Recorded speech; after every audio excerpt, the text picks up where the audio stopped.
কথায় আছে পেহেলে দর্শনধারী ফির গুণ বিচারি, কি অসাধারণ তাই না? আপনাদের নতুন করে পটল ভাজি শেখানোর কিছুই নেই, রান্না আপনারা ভালোই জানেন আমার থেকে।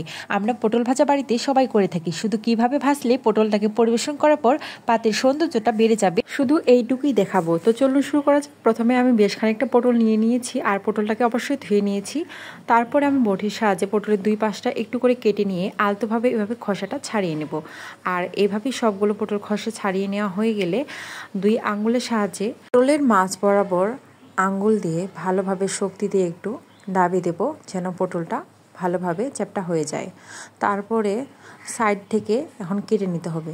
তো এক সাইডটা আমি ধরে নিয়েছি, আর এক সাইডে কাটতেছি, আর খুব সাবধানতার সাথে কাটতে হবে যেন আবার দুই ফালি হয়ে না যায়। তো এভাবে দেখুন চিকন চিকন করে আমি কেটে নিচ্ছি। তো আমার দুই পাশটা এভাবে কাটা হয়ে গেলে আমি সবগুলো পটল একই রকমভাবে কেটে নেব খুব সাবধানতার সাথে। তো দেখুন আমার পটল কাটা হয়ে গেছে, কি সুন্দর লাগছে।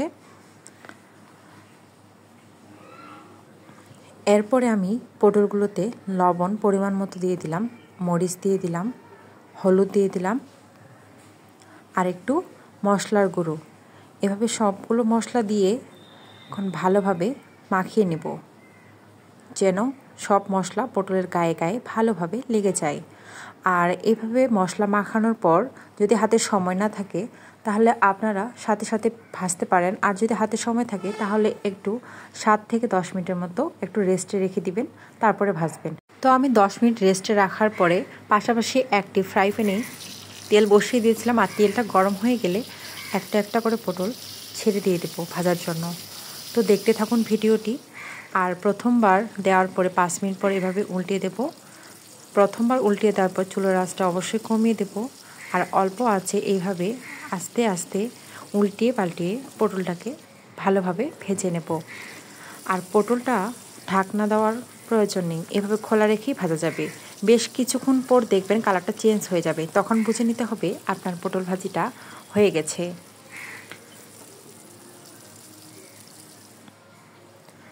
তো পটল ভাজিটা যখন হয়ে আসবে তখন এটাকে তুলে নেব।